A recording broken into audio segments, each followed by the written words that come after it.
Well, it is sent by a consciousness. In other words, whatever is sending us is absolutely aware of everything that is going on in that particular part, where they've decided to send this. They are absolutely aware of it. And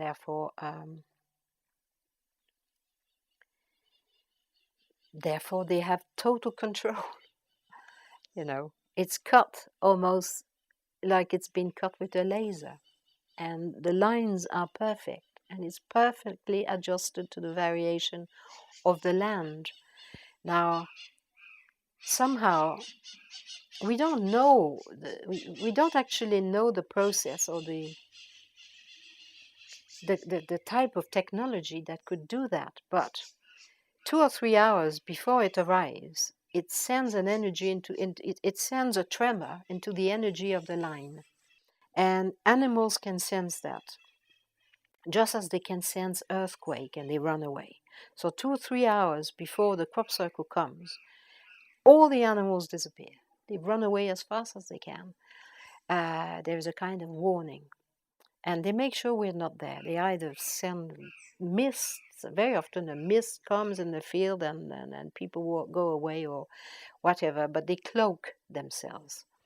And every single stem is taken into consideration and placed extremely carefully, sometimes creating patterns. Just the way that the wheat is laid down, it reflects the light differently and it creates a pattern. And you can't see that on the ground at all. You can only see that from here. So they have total control and total precision. It's incomprehensible to us, because we can't comprehend. It's a bit like the little ants can't comprehend that because they can't see us. And if we do something, we put a flower pot there or something, we create something, it comes out completely out of the blue. They don't understand. We have total control because we're looking from a higher level. This is done from a higher level. And we're like ants. We don't know where it's coming from. We can't see them. They can see us, you see. So I think that explains perhaps our incomprehension. It is beyond our power totally. It's absolutely beyond us. So we're looking at something that is from a higher level. That's the definition of a miracle. We don't know where it's coming from. It just appears suddenly. We know it happens in split second. The sky opens. Some people have seen the sky open right up in the night, and you see a big light. Sometimes the whole sky goes white. It's coming from a higher level. And that's the gist of it. We're not in charge, we're not in control, we're the receiving end. And they are very concerned about what's happening here. They're very concerned that your human race should receive this teaching. They throw everything at us that's ever been on this planet, all the teachings that ever been in every single tradition, in the whole entire planet, for as far back as we can think, is being thrown at us now. So that means, you guys, you take things in hand, you get on, and you start making some changes and show this to as many people as possible, because, changes needs to come now. But it's very friendly. I mean, they love us dearly. I mean, it's a lot of love. It's all done for love. You can feel that. You really can feel it.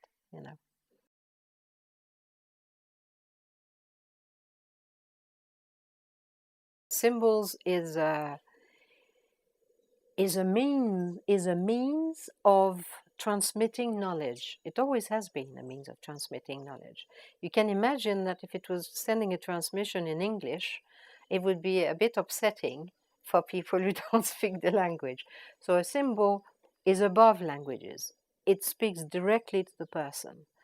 Obviously, we've forgotten our symbolic languages, but we're learning now. The Crop Circle are teaching us how to to learn the language, basically. But it's a universal language that everyone can understand once they've got the basic.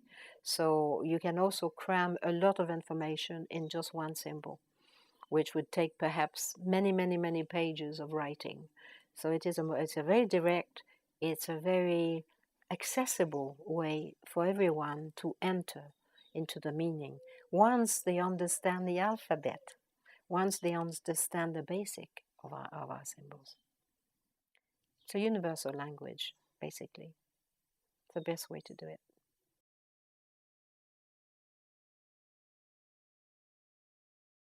It has been suspected for a long time that water is able to retain a memory. I think that the ancient understood that.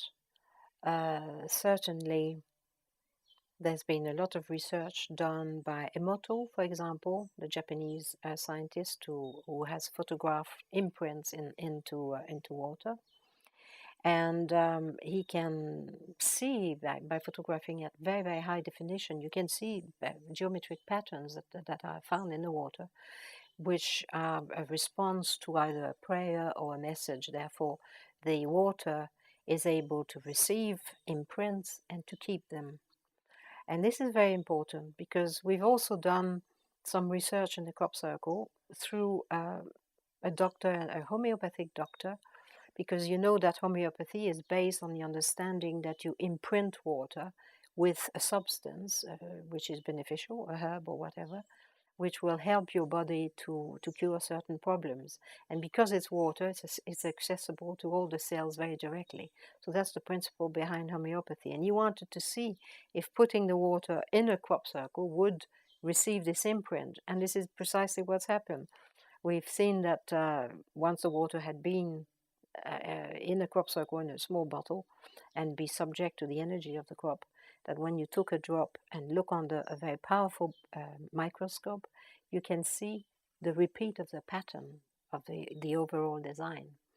This is quite extraordinary. And it has implication because if it imprints into water, it will imprint in us because we're 80% water. So if we go and lie down in the crop circle, we receive this impression. And that impression is actually knowledge because you're receiving a symbol, and in that symbol is knowledge. So you're sort of being inoculated with knowledge, which is I always think it's like a speeded up course in universal understanding. You know, we're receiving a very high teaching directly into our cells and our molecules. So it's a very rapid way of learning. And you can sense it because difficult, symbols are not. It's like anything, isn't it? You have to learn the alphabet before you read the book. So a symbol contains a lot of information, and if you receive it internally, suddenly it becomes a kind of inner awareness. That means that you suddenly understand it, and you haven't had to go through the intellect. It's a very direct thing, directly to the spirit, actually. It is a kind of help to evolve. It's helping us to evolve in our way of seeing things, in our mind, in our understanding. It's marvelous, I think. It's a marvelous method.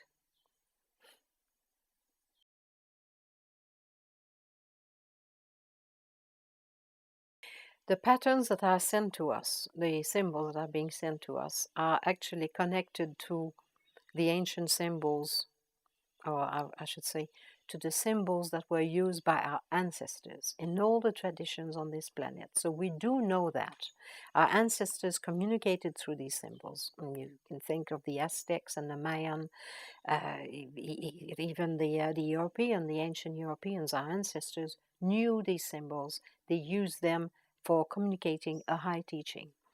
And we've forgotten that. Since the Roman time, we've been taken away. It's been taken away from us. And we have left that behind, and we've started to use an alphabetical language, which is much more limited. So they're using a universal language to help us reconnect with the knowledge of the source, which is a knowledge of life. It's a spiritual knowledge, and spirit does not mean sentimentality, or it does not mean religion. It means an understanding of life. It's life spirit. It's the life force. And for too long now, we've been we've been using a knowledge which is a knowledge about mechanics. If you think of all our science now, it's the knowledge of mechanics which helps us to make things like these lights and the cameras and all that, which is very good and useful, but it doesn't help. It doesn't help our evolution. It doesn't help the life on planet Earth. In fact, it's destroying the life on planet Earth, because if you're only centered on the mechanics, you forget about life and you don't respect it anymore. So what they're trying to tell us is there is a science of life that we can apply to our life, to our ordinary life, that will also perhaps give us a technology, but it's a technology that will be based on the understanding that everything is alive on this planet, including the planet itself. Because when we forget that, the problem is if we deny life, or if we don't take life into consideration, we end up by destroying it. And that's what I see now. You know, we're so drunk on technology that we forget that the planet is a living thing and it's not immortal. And if we carry on the destruction the way it's going at the moment, it's not going to be able to sustain life. And it is very, very urgent that we go to a mindset that takes life into consideration. And this is what it's giving us, actually. And it's urgent, because you wouldn't get 80 coming in the summer. It's knocking at our door continuously. Knock, knock, knock, knock. You know, think of this, think of that. You can have a high civilization based on a concept of life that would create a technology which would be beneficial to life, as opposed to what we're doing at the moment. And the reason for that is because we no longer consider anything to be, we no longer, it doesn't even cross our mind that the earth is alive. It doesn't cross the mind of most people. And it's important to remember that. So it's a very important teaching. It's, I mean, it's a fundamental change that they are trying to bring about. Fundamental.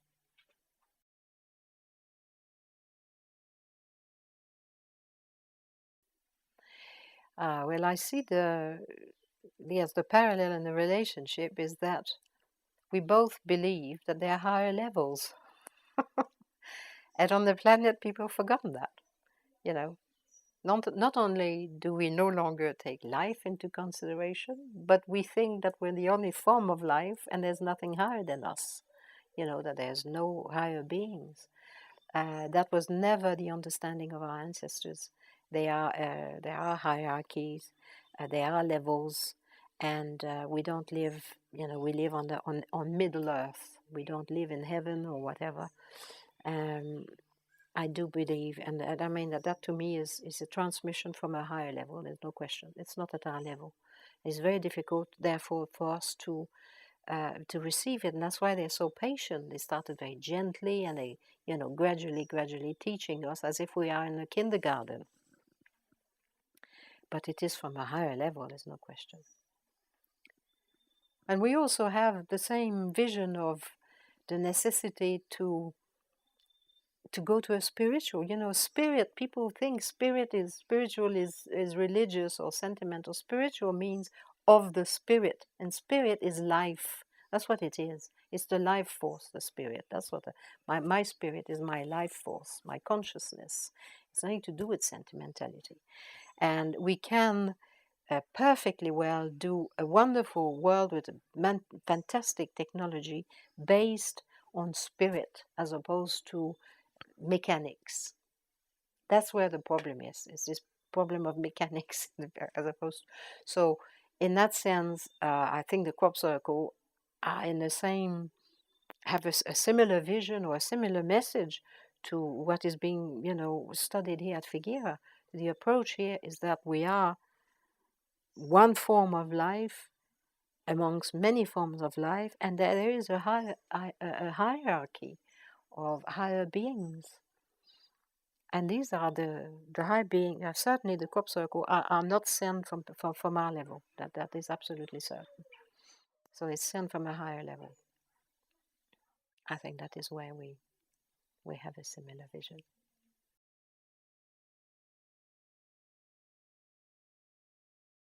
Well, I would like to say that the nature of our world is marvelous.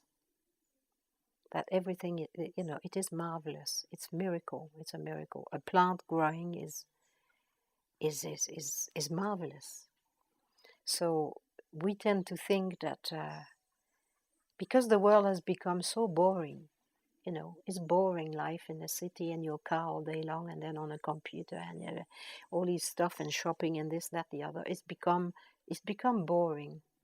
Whereas the nature of our world is marvelous. It's a marvelous, miraculous, fantastic place.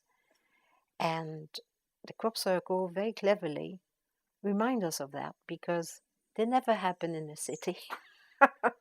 And they always take you out and you go to these wonderful places. It's so beautiful, you're in nature, and it reminds you how fantastic this planet is. So it is it's a teaching in the miraculous and the marvelous. That's what a crop circle is. And it's for everybody. The fact that it happens, when we were talking about symbols, if you send something through, a lot of people say this question, why do they send it as a symbol in the field? Well, a symbol in the field is democratic. It can't be controlled. Everybody can see it. Everybody can go and see it. So it's for everyone. It invites everyone. And it just sits there for weeks. It's beautiful. So it's attractive. We are attracted by the beauty. We want to go because it's beautiful. And once we enter, we're being given a very high teaching. So it's a course in marvels and in miracles.